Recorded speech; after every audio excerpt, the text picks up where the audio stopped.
Um, I would like to go ahead and welcome everybody to our February virtual lecture for the Biblical History Center. My name is Christy Barker, and I'm the Director of Education and Programming and the curator at the Biblical History Center in LaGrange, Georgia, and also kind of the moderator for today. And I would just like to welcome Dr. Davis, who you see with the pyramids behind him. Dr. Davis is going to be lecturing us today on the archaeology of Easter. He is from the Lanier School of Archaeology at Lipscomb University. He's excavated in Egypt, Sudan, Jordan, the United States, and many other places. And he has recently just returned, only a few days ago, from his most recent excavations in Sudan. So without further ado, please take it away, Dr. Davis. Thank you. Great pleasure to be here. What I'm going to do is we're going to do a PowerPoint, and you let me know if you can see it all and that it advances, okay? That will be the crucial point. Can you see it? Has it changed? Yep, there we go. All right, okay. So the archaeology of Easter. And really, if you want to do the we got to start a couple days before Easter to do that. So we're going to start following the picture.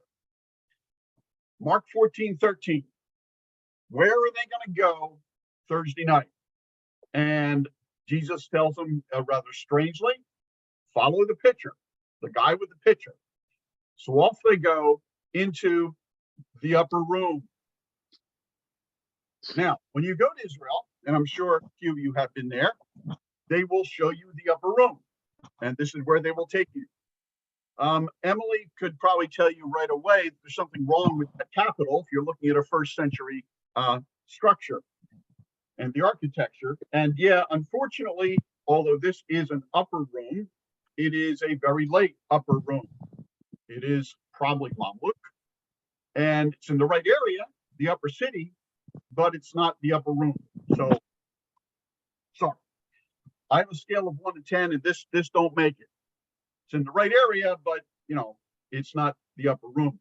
Think about really the upper city, if you want to think about it, because it is somewhere here in the high-end rent district, if you will, of Jerusalem in the first century.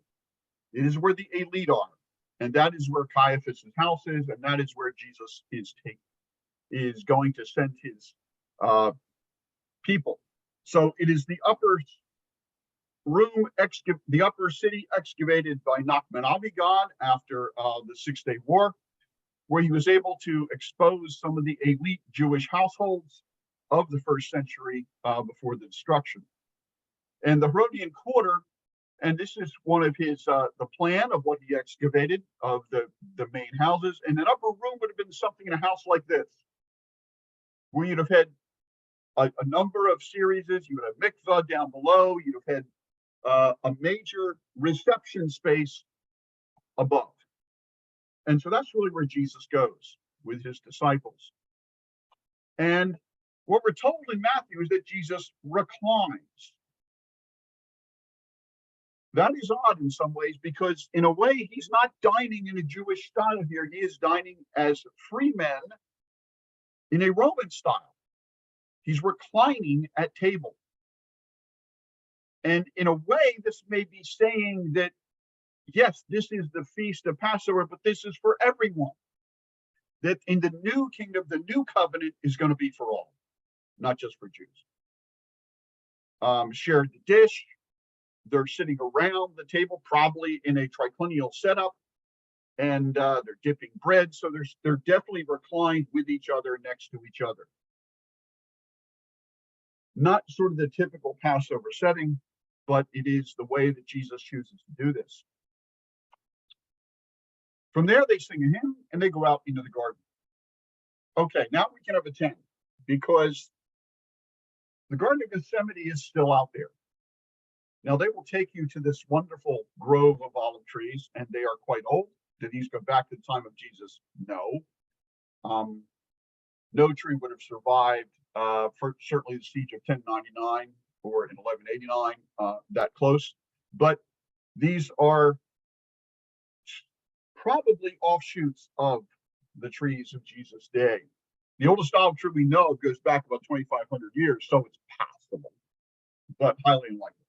But what it is nice about this setting is it can give you that awareness of the world of Jesus and awareness of how that was on a quiet evening in the spring.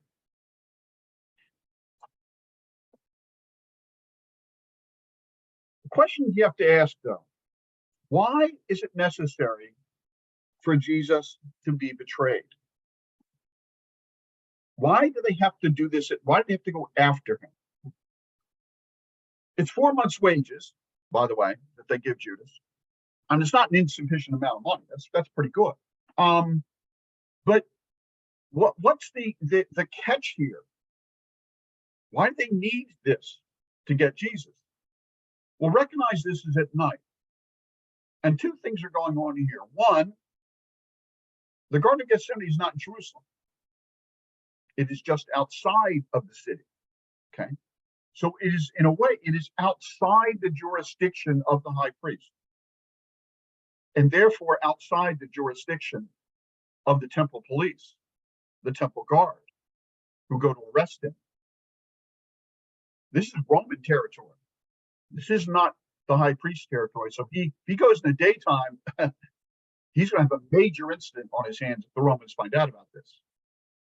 So to arrest Jesus at night is easier for them because they're not in their, they're basically doing an illegal act. They're arresting him outside the Roman jurisdiction. Why do they need someone to point out? Why do they need Judas to kiss Jesus and point out who he is? They've seen him in the temple. Well, they haven't, because the guard has changed. The day guards would have seen Jesus all week and have known who he was. They're not on duty right now. It's the night guards that are on duty that are arresting Jesus, and they're the ones who need to know, who is this guy? We haven't seen him. So that's why Judas has to go and kiss Jesus so that the night guards of the high priest can go and arrest him. Okay, they take him to Caiaphas's house. Now, they will take you to this place here in Israel as the house of Caiaphas. That's a modern church on the site of a 6th century church. Okay. There's no reason to think this was his house. More likely it was closer to Mount Zion, but it's in the right space. Okay, it's in what had been the upper city. You say, wait a minute, Dr. Tom, that's outside the old city. Yes, it is, because the walls have changed. Okay, this portion of Upper Jerusalem was not contained in the modern old city. And they'll take you there and show you this is where they put him. This is a cistern, of course, which many houses have. And yeah, it could function as an ad hoc prison, but you know, that's not its original purpose by any means. What he probably had gone to would have been one of the elite urban courtyard houses excavated by Abigail, something like this. It's a patrician house. Your entrance is through the courtyard. The northern wing, there's a large room where they would have met to interrogate him, smaller storerooms. This type of house is the kind of place where Caiaphas would have lived. And remember, it has to have a courtyard because that's where Peter's hanging out when he is going to be confronted by Jesus and hear the cock crow and deny him. So an elite courtyard house, of which we have examples, would be the appropriate place for this to happen. Why do they seek his death? Well, clearly from the Gospels, they fear the unrest of the people. He's a popular preacher. But also, he is a challenge to their entire culture of worldly power and accommodation. He has given the prophecy of destruction of, after all, their whole world. But more importantly, something you have to remember is that they fear God's judgment. They believe that they are responsible to God for the Jewish people. And here's a Jew blaspheming, advocating no more separation between Gentiles and Jews when he says the temple should be a house of prayer for all nations. They fear the judgment of God if they do not judge him and hopefully execute him, because he's transgressed the ultimate line for them. He's saying he's God. Also, if his power is not from God, they're not denying his power, then it must be from the devil. And they fear him in some ways as a black magician.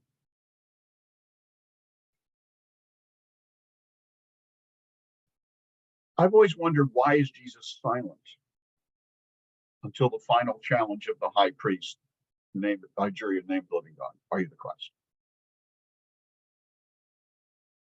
And he's silent because I think there's just a little part of him that's hoping the high priest is going to recognize him and accept him. He's still hoping to not have to go through this whole thing, but not to be.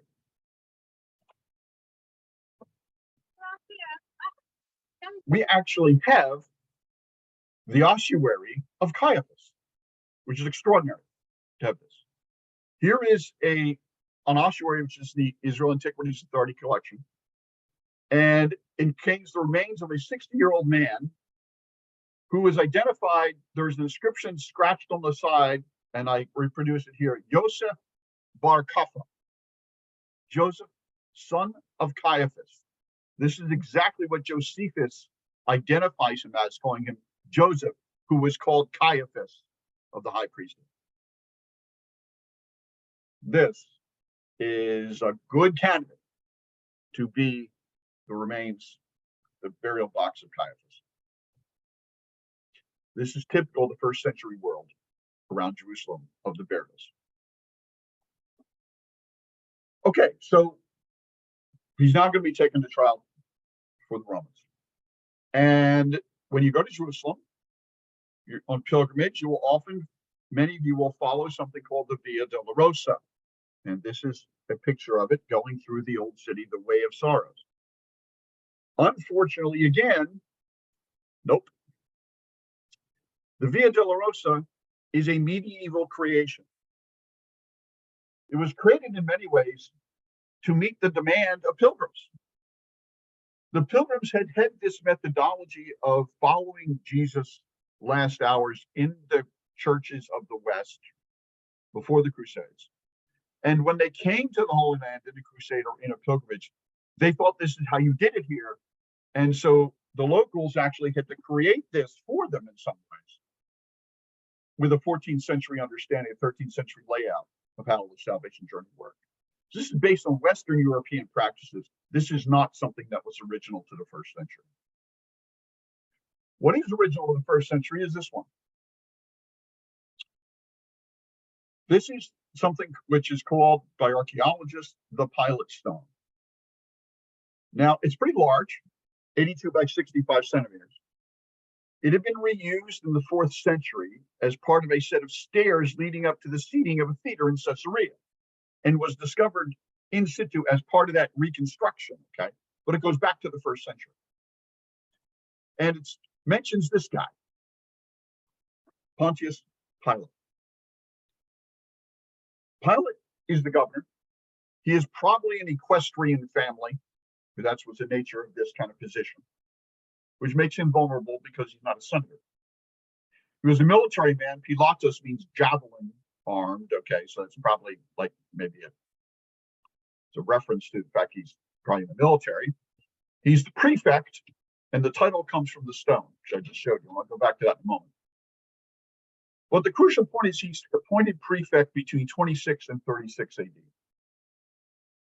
which means he is appointed to his position in 26 by a man named Sejanus, who was an equestrian, who was the Praetorian prefect, commander of the Praetorian Guard, and was in a way the power behind the throne because Tiberius had withdrawn from governance at this point.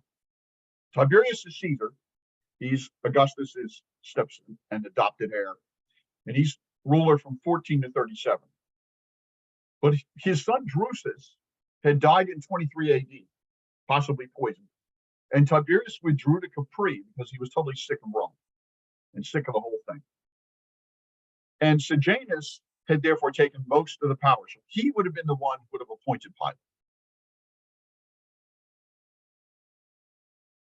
So it becomes an interesting thing that in 31 AD, Sejanus tries a coup against Tiberius, and Tiberius executes him and goes on a hunt after everybody who's associated with him in Rome. And this may explain some of the background to John 19:12, when the high priest challenged Pilate and say, if you release this man, you are not Caesar's friend. Pilate's on very thin ice right here, because he was appointed by Sejanus. And intriguingly, the stone says this: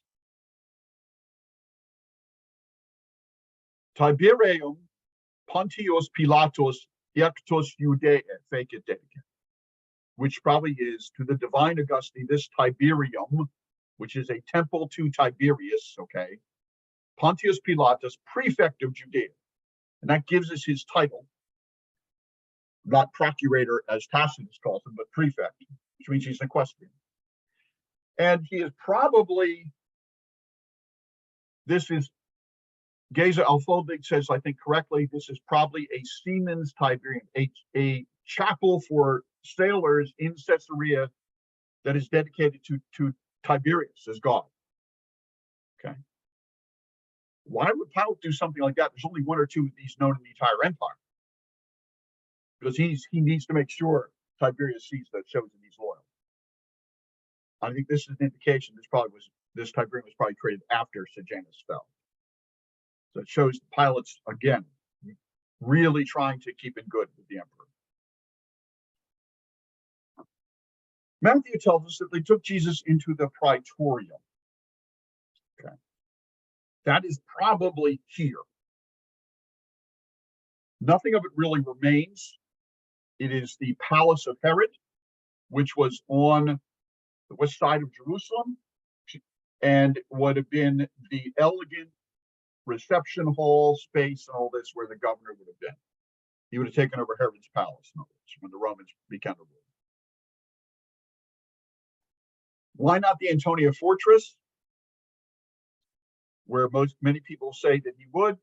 Well, it's unlikely that Pilate would allow Jews within the prime Jerusalem garrison when he lets the crowd in.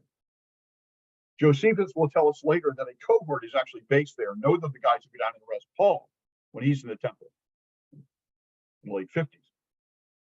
There is no controlled open space nearby the Antonia that a crowd could gather that the Romans could control. He also has Pilate has his wife with him, and it's unlikely that she would have stayed in a fortress when they could have stayed in the palace.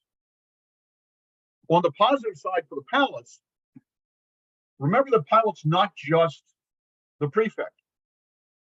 That means he also has a role as a diplomat, because there are many pilgrims coming from outside the empire who are coming for pilgrimage at Passover.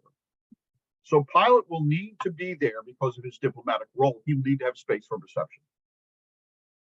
This also allows a controlled access by the crowd, okay, and access by the Jewish rulers and elites, such as Joseph of Arimathea, to come to Pilate, whereas they really wouldn't be able to get into the garrison.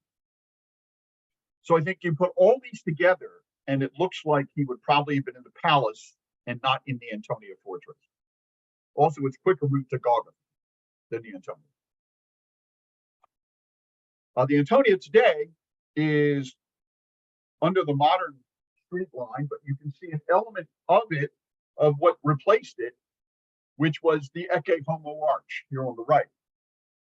And that's a painting of the 19th century, what it looked like. That's the entrance actually to the northern forum built by Hadrian in 135 AD. Okay. And he had an Arch of Triumph here at the entrance, the corner of the Temple Mount. And this is what the inner area of that gateway looks like in the Russian church there. And then, so this floor they show you as being the floor where Jesus was right. No, this is actually the floor of the forum of Hadrian. Okay. So it is open. Now the Antonia is underneath. The Antonia is here, but this is not the floor of the Antonia. So I think it's better to see Jesus coming before Pilate in the palace of Herod than it is in this fortress. So we got him on the Golgotha. He's at here in the garden, Gethsemane. They arrest him. They will take him down to somewhere there and end up here. So how's it happen? Well, Matthew tells us Pilate's got some questions. His question is, are you the king of the Jews? The answer, you have said so. Question, don't you hear what they're saying against you? Silence. Next statement by Pilate, this is Jesus, the king of the Jews. Pilate Mark, he will say to the crowd, do you want me to release to you the king of the Jews?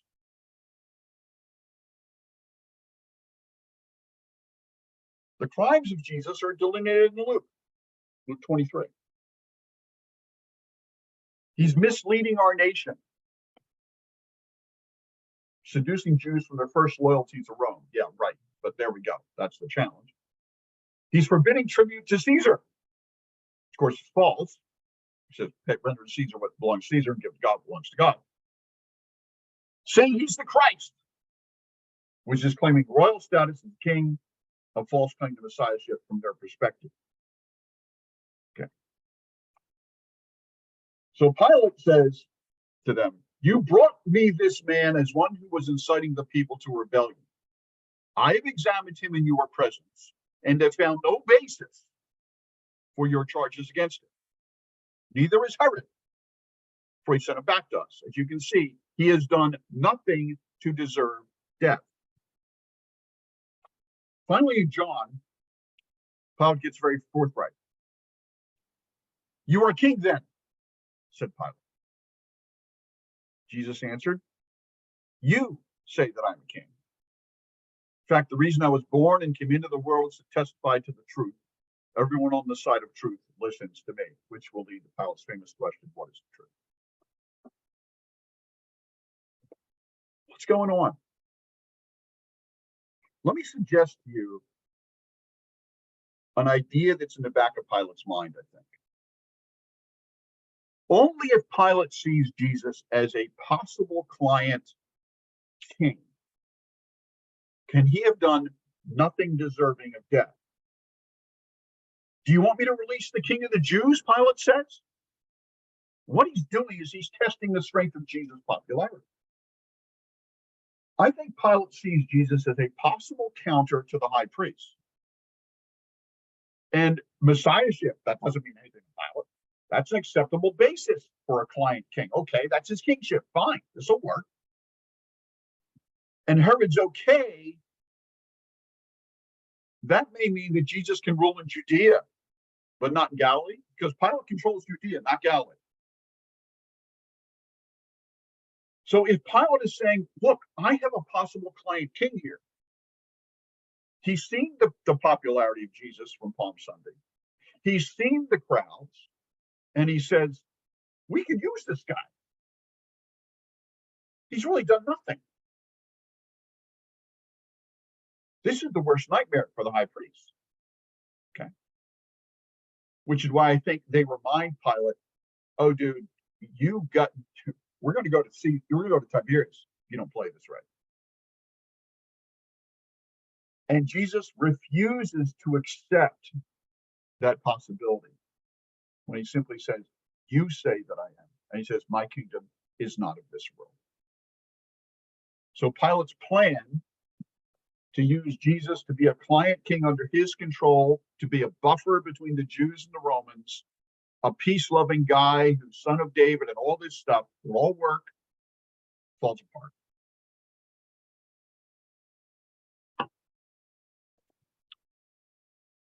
King of the Jews. So now, having rejected that option, Pilate has no choice.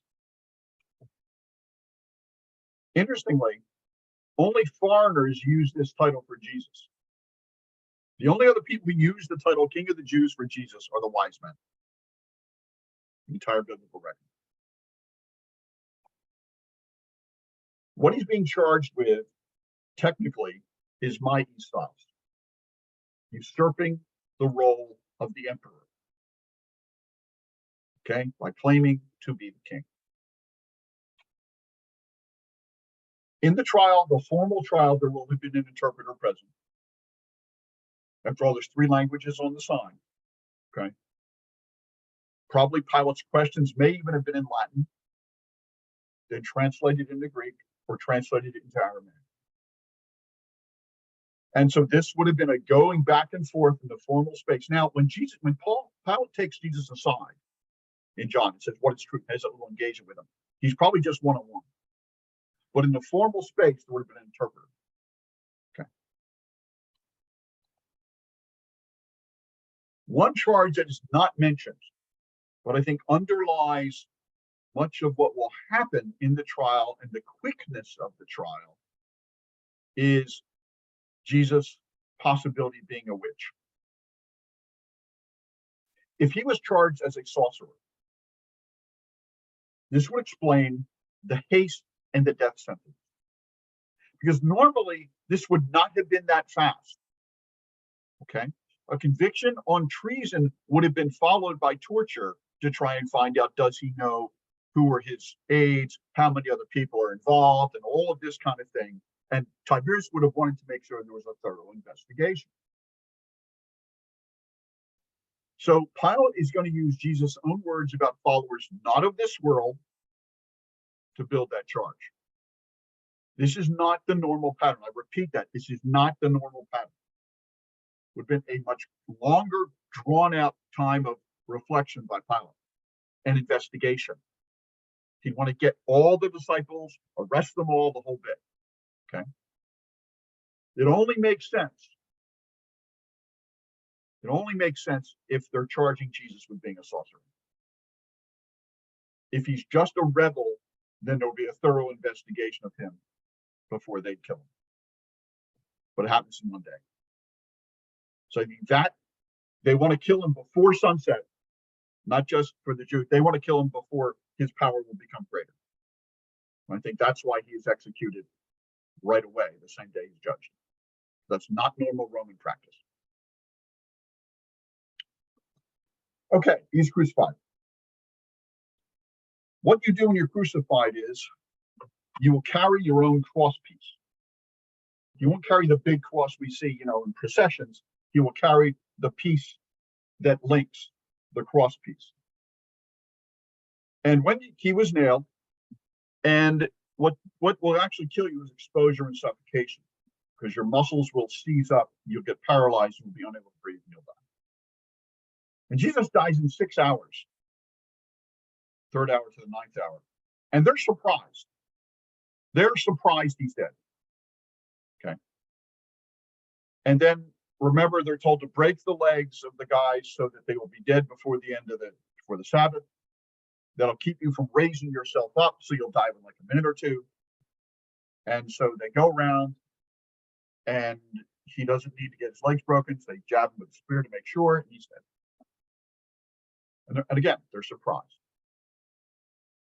But this was only something which this would never happen to you if you were a Roman citizen. Paul of Tarsus will be executed by the Romans, but he will not be crucified. He will be executed with the sword. Peter will be crucified upside down, according to tradition. Again, he's not a citizen, and Jesus was not, obviously. In 1968, archaeologists made an astonishing discovery in Givat HaMivtar, an expansion of the settlement around Jerusalem. And they discovered an ossuary of Yohanan, son of Hakadal, who had been crucified. And in this bone box was found, as you can see on the left there, his heel bone with a nail they could not remove, and the wood was olive wood of the cross piece, of the cross upright. They couldn't get it out, so they cut him out. Astonishing. So this is what he would have looked like from the recent study of the bones. This is how he would have been crucified in 1968. This guy discovered in 1968, Johann son of Pachal. So Jesus was probably crucified in the same way. We don't know about the hands, but this is what would happen to his feet. Okay. Astonishingly, in 2021, archaeologists in England found another crucifixion victim. It's only the second one we've ever found. And he was crucified sometime between the 2nd and 3rd century, and the same thing. They couldn't get the nail out of the wood at his ankle. Okay. So just like this guy, and probably just like Jesus, was driven through his ankles. Hold on. So what happens on site? If it's 30 AD, it was April 3rd, Nisan 14. If it's 33 AD, the other option, was April 7th. The guards gamble for his clothing using dice, and we found lots of dice. We know how they would gamble for this stuff. Sour wine was given him as a sedative because Mark tells us it was mixed with myrrh, Mark 15. And they came to a place called Golgotha, which means the place of the skull. Now, we don't have an exact location for Golgotha. It is called the place of the skull because of the remains of the dead. Because Seneca and Justin tell us both that generally crucifixion victims are going to be left to rot and be consumed by birds and beasts. Yeah. It does not have to be a hill, okay? It's outside the city, but, quote, near the city, according to John 19. There is space for a crowd to gather. And this is almost certainly a permanent place of execution, the hill of the place of the skull, okay, where the uprights would have been there already, and you would simply carry your cross piece, which would have been attached to them. This is Gordon's Calvary, which they'll show you overlooking the Egged bus station in Jerusalem, outside of Jerusalem. People say, "Oh, it's the skull. Look at the skull." Well, okay, sort of, but it's also changed in time. Okay, so that's not really why it's called the place of the skull. It's not from the hill itself. The reason why Gordon, called Gordon's Calvary, chose this spot, I can tell you. It is from his studies. This is his own map. He was a royal engineer, cartographer. And Bertha Vester leaves this personal memoir that he gave, the he here is General Gordon. He gave Father a map and a sketch he'd made showing the hill as a man's figure with the skull as the cornerstone. That is why he called it and figured that was Golgotha, because the hips would have been on the Temple Mount, and see the body laying out right here would have been the place of the skull. This is in a little note that's published in the PEF, Palestine Exploration Fund Quarterly, and so it had nothing to do with the physical appearance from the side or the hillside. It was because of the topography of the site that Gordon believed the heart and hips had to be where the temple was, and then the head had to be above like that. It's from topography that this was determined to be the place of the skull, not from the side. So that's somewhat dubious, to put it mildly. And that's what it looked like turn of the century, turn of the early 20th century. You couldn't see the face. So, yeah. Okay. The other option is the Church of the Holy Sepulchre. Romans leveled the site in the 2nd century and put a temple up. And Constantine's engineers cut away the quarry in the hill to isolate the tomb. But when they did that, the hill was there and it had been a quarry. That is clear from what has been done in the recent studies of the site. That's the remnant of what would have been the upper part of the quarry. And a quarry is a good location. A now disused quarry will be a good location for a place of execution. This is what's above that. This is the Greek chapel of Calvary. And you can look down and see the little block there. You know, that's okay, fine. Nice place to contemplate it and meditate about it, but yeah, no way of knowing any idea of the same thing out here. But it is part of that quarry remain, the original hill. What we know, again, it was outside the city gate. Now there's a quick exit out of the Essene gate to reach Golgotha, to reach what is. And here's where crucial is, the Romans do not want a long walk through the city. It's too risky. Nor can it be too far, as the prisoners have to walk to it after all. They've been scourged to die quicker, and shock it produces some relief from pain, but they're not going to be marching a mile, okay? Quick, fast, get them out of the city, because the Romans don't want to be involved in a street fight. They're going to be an issue with a prisoner, they want it outside. So that's probably where they went from the palace. We're on firmer ground with the tomb, as you'll be shown basically two basic claimants to be the tomb of Jesus. One is the Church of the Holy Sepulchre. The other is what is called the Garden Tomb. Biblical data is pretty clear. To summarize it, it's outside the city. It's near a garden, okay? It's rock hewn. It's a rich man's tomb. Dates to the 1st century because it's never been used.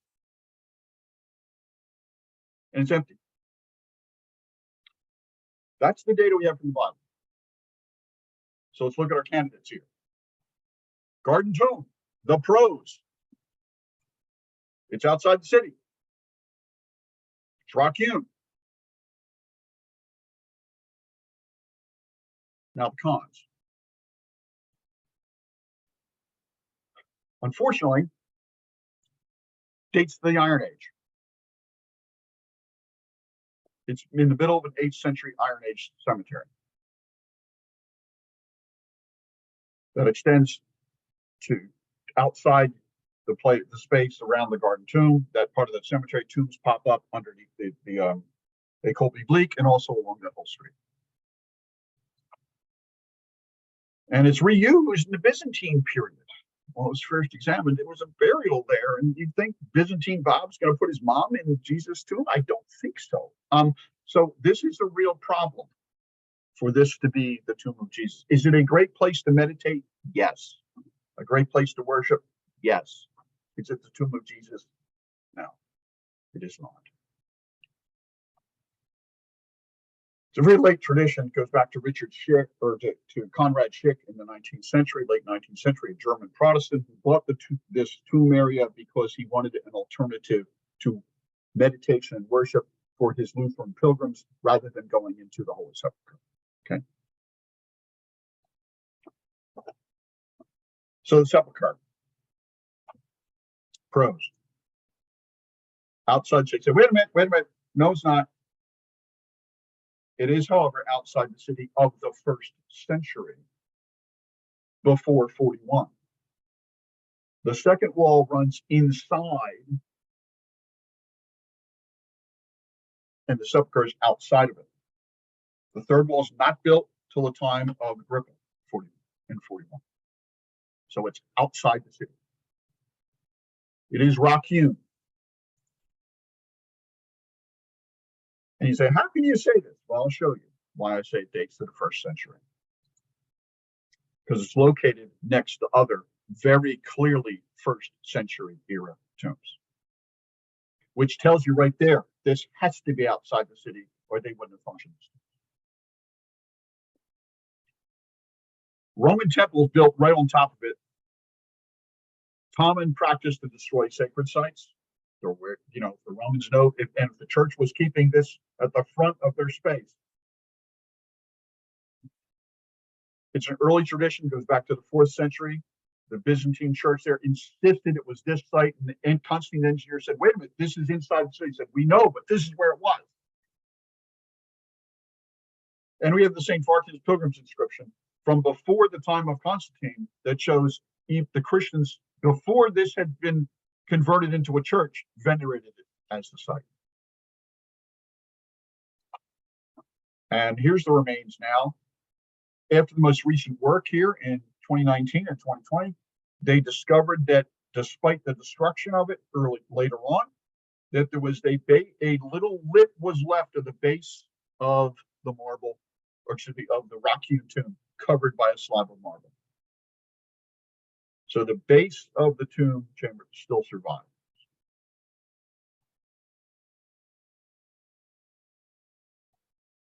So there it is. That's the line of the second wall as we best know it now. Outside. The sepulchre is outside of this one. National Geographic did a wonderful exhibition and study of this, and I commend this to you guys if you want to check this down. Some great art and discussion of the physical remains of the church. And you can see here in this slide, there is the great construction above it, but the aedicle and the original tomb space were cut away, hammered out by Constantine's engineers. So the original was like this, as far as we can tell from what's been tested and from the access that's below. The tomb was there, the quarry. If Golgotha was indeed right there, then it would have been right on the other side. Then the tomb was cut out from the hill. That would have been, that's the original tomb style. Cut out, and then the Romans fill it in and put the temple right above it. In the 2nd century, Hadrian does this, okay? So Constantine will come along, told this is the place. They cut down, they lowered back the ground to the general level of the original tomb, separate it from the cliff edge, build a rotunda around it. So they lowered the surface, except for the hillock that was left of what they considered to be Calvary. Issues, cons, if you will.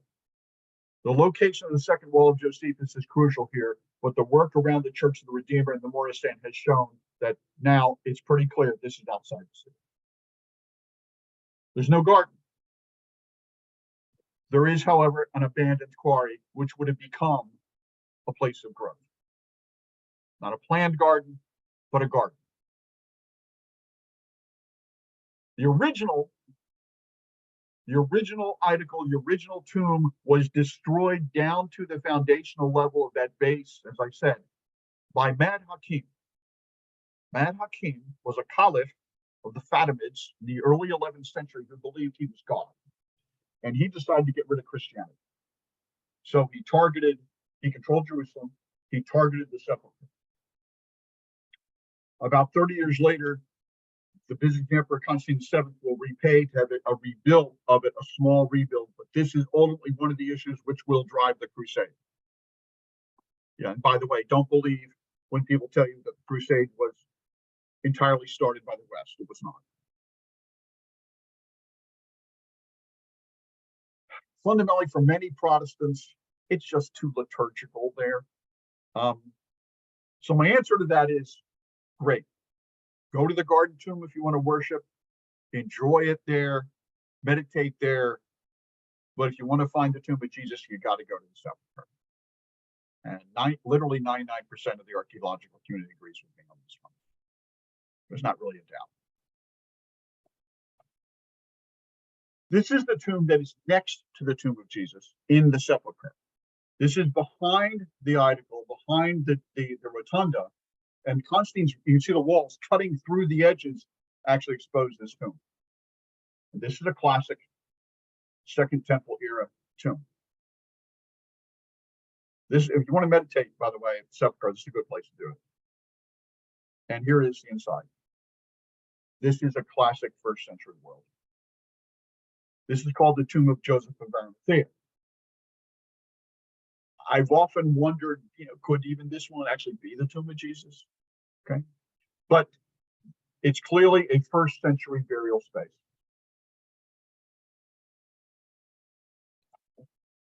Sepulchre opened in 335. The survival of the tomb was regarded as a miracle under the fill of the temple, and it was actually oriented east-west. So here's the reconstruction of it as we can best recreate it from the time of Constantine. You can see in the little back corner there on the apse is where the tomb of Joseph Arimathea is. And this is based on Corbeau's excavations in the forecourt, in the altar, and in the first diagonal. The anastasis, the place around the tomb, was built as a church in the round because they are echoing, they're making a mausoleum. They're echoing the mausoleum of Augustus. Deliberately, Constantine is echoing back and saying, this is the new great emperor, the new founder of the world. In a way, we need to mark him in the same way. So the tomb was isolated, a standalone structure cut out of the hillside with a mausoleum in the round, echoing the classic emperor's style based on Augustus' mausoleum, which still exists today. A couple final points. The guards. The high priest needs to ask Pilate for guards. Why? He has his own guards. Because this is outside the city. It is outside of his jurisdiction. He has to get permission from Pilate to do it. Take a guard, says Pilate. Not Roman soldiers under Pilate's command directly, otherwise it would have been, I will post a guard. But he needs Pilate's approval for this. But what likely it is these may be Roman guards who are on their off-duty time. Just like, policemen will moonlight as security guys at Walmart, okay? They're technically not under Roman jurisdiction because they're under the high priest's command. Because if they were technically under Roman jurisdiction, they would be killed absolutely if they fell asleep. No excuse would have been accepted. Pilate would have had to maintain Roman discipline in his garrison. There is no way they have escaped that. It only works for them to survive this if they were under the high priest's jurisdiction. So Pilate has given these guys, said, yeah, you're working for the high priest this weekend. You go ahead and deal with what he wants. The fact that they want to have the guards there, and if Pilate accepts this, maybe again an indication that they fear magic or power or something, that they need to have the guards there, or the disciples will come and steal his body or whatever, to show that he's still a magician, whatever. But these guards have to be under the high priest jurisdiction, but they could easily be Romans. In fact, we know they're told they are, but the only way that works is if they're under the high priest's control. So how long is he actually in the tomb? Gospel witness is that Jesus dies at the 9th hour of the day before the Sabbath, 3 o'clock. They want him taken down so he's not on the cross on the Sabbath. The gospel witness is the resurrections on the first day of the week at dawn on, quote, the 3rd day. We're talking at most 40 hours. And you figure it out. Not 3 days and nights. That's a phrasing that is equivalent to the 3 days. Okay, that comes, of course, from the story about Jonah. But he's not in the tomb 3 days and nights. I say most 40 hours. In the first century Jew, how's this 3 days then? In the first century Jewish reckoning of time, 1 day is from sundown to sundown. We are now in Saturday, technically, for Jewish. Day and night is another way of saying day. Therefore, Jesus is in the tomb 3 days. Friday, before sundown, he's taken down from the cross before sundown. Remember, they go to Pilate before sundown. All day Saturday. And then Sunday, which starts at sundown Saturday night in our record. So there's your 3 days, the third day when they go to anoint the body. Sometimes I get a question about Matthew 27, 52 to 53, where the righteous dead are seen in Jerusalem. These are the righteous. It is possible, and this is based on the Orthodox, capital O, Orthodox interpretation of this, that one of the things that Jesus does when he is in the grave is he goes into hell and preaches to the dead. He goes to Hades. And he brings out the righteous dead, as shown here in this painting where he is bringing Adam and Eve out of the grave. It is possible that the dead that the people in Jerusalem report seeing are the righteous dead who are being taken up, and they're only present for a short time. It's like a little holiday for them, because no mention's ever made of them again. They're not in the church. They're not mentioned ever again. This is a passing phenomenon associated directly with Jesus' power of resurrection. That's about the only way I can explain it. Of course, the story doesn't end. It only begins with an empty tomb. Any questions? Wow, thank you so much, Dr. Davis. That was awesome. That corroborates so well too with our empty tomb tours that we have at the museum right now. All your information just goes like this with the tours that we offer. So we don't necessarily talk about the archaeological sites themselves quite so much, just because we can't be like, this is the Church of the Holy Sepulchre. You know, we don't have that recreated in our garden, but Right. All the information that you had, just excellent. So thank you for that. Any questions? I think it was really helpful to talk about the jurisdictions. That was something maybe that we don't talk about as much, Christy. Mm-hmm. And you know, so we look at a lot of the people's historical context to figure things out. But I think it's really important that we look at, you know, the other parts of that context, because who's in charge of what, right? That makes a really big difference. Yeah, and again, to me, it explains why they have to have a betrayal. I mean, you know, politically, why that's exactly. Yeah. Just as sort of an aside, one of the fascinating things during COVID was when they had the video of the miracle of the Holy Light at the Church of the Holy Sepulchre. And instead of having, you know, 9 million people waving torches, it was empty. So you could actually see what goes on during that liturgy, right? It was really cool. I directed the American Research Institute on Cyprus for 8 years, Kerry, one of the ASOR schools. And so I was very involved in the Orthodox world, of course. And yeah, we would go to Easter, you know, Easter Eve, the midnight services. I mean, it was pretty awesome. And one time when I was in Sinai, excavating in Sinai, I was there over Easter, and one of our Coptic taxi driver asked me to go to church with him. So I said, of course, sure. So he warned me, don't wear a good coat because you're going to get wet. So we go, we're sitting like in the second row, and it's, you know, it's a wonderful service. It's in Greek, Arabic, and Ge'ez, the ancient liturgical language of Coptic Church. And everything gets dark, and then when they suddenly throw the curtain back, the candles flare up, and it's like, he is risen, he's risen, he's risen. And incredible explosion of joy, which somehow we've lost in ways in the Western world. And he came out with the holy water, and he nailed me. I obviously needed that, you know.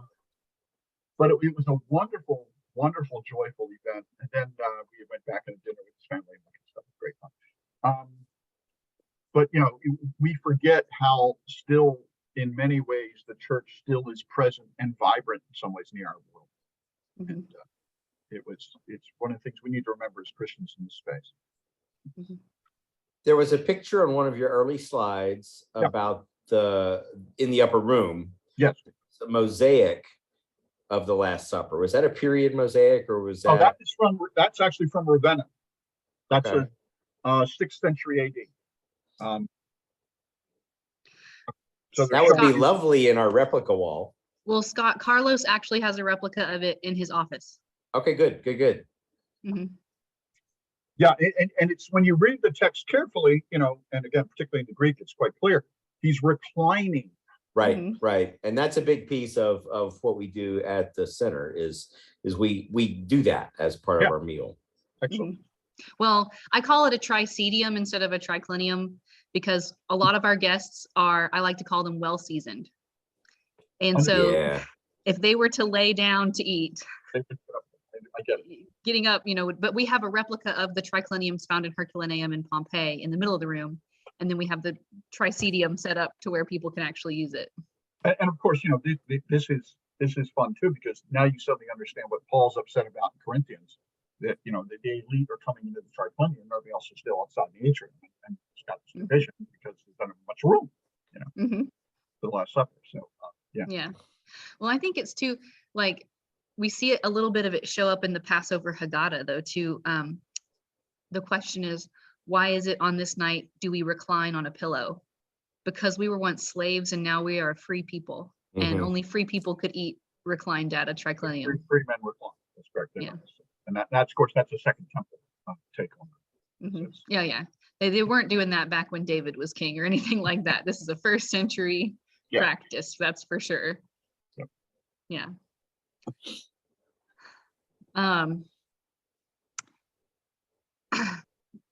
Well, any other questions for Dr. Davis? Well, this was super useful. I really enjoyed this one. Yeah, this is awesome. I love that I'm going to have a recording of this as a resource now. And we definitely hope to have you back again sometime. I heard that you also have a lecture on the archaeology of Christmas that I would love to have you back to do that, probably maybe in November for our Christmas programming. I think that would be an excellent companion for that. And just for those of you who are listening, check out our Easter tours, our empty tomb tours. They continue through April 8th at the Biblical History Center, where you can see some of our replicas of some of the things that Dr. Davis was talking about in today's lecture. And also come back to the center on Saturday, May 6th. We've got Roman Army Day coming up. It is our Living History Day, so the garden really comes to life. We'll see gladiators, we'll see a Roman boot camp, we will see live animals and Middle Eastern dancers, and it's just going to be vendors filling the marketplace so you can purchase some of their wares. So please join us for that. But before I log off, just one last opportunity for questions for anybody. I was just going to say a funny thing. Dr. Davis, my senior pastor at my church is Dr. Tom Davis. Well, it happens. That's Okay. cool. Well, thank you so much. My pleasure. I'm going to go ahead and log off and end this, but I'll send you an email tomorrow, Dr. Davis, Sure. regarding just follow up and payment and all that It was- lovely stuff. We It was a appreciate you. pleasure. And I'm available for questions. If somebody wants to email me and say, hey, I was reading this or reading that, I'm fine. Ooh, one thing I did want to ask you, the book where you were getting all those pictures of the cutaways of the sepulcher, what Yeah, was the name of that book? Oh, that's a National Geographic publication. Okay. On the Tomb of Jesus, very recent. They did a major show in Washington a couple years ago.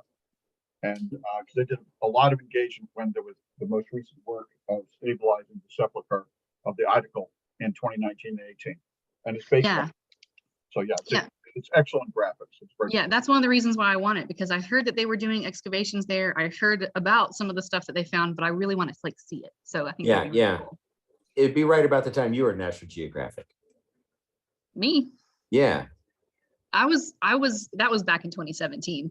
Okay, so That it's was a a couple while years ago. after you. It was 2 years Yeah. after yours. Yeah. way Yeah. after I was in it in 1987.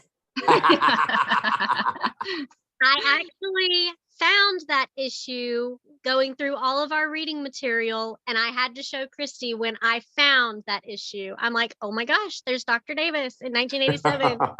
Yeah, back when I Yeah. had dark hair, not white hair, but there you go. Yeah. Okay, Yeah. my Well, Thanks pleasure. very guys, much. have a good evening. Thank you so much. Make sure to keep an eye out for our next virtual lecture as well. Sorry, I forgot to plug that one. It's coming up on April 29th. We are going to have Caleb Smith come, and he is a Roman coin expert and one of our reenactors, and he's going to be lecturing on Roman coins. So make sure you Cool. check that out too. But thank you guys for coming, and have a good night. Thanks very much. We'll talk soon. See ya. See ya.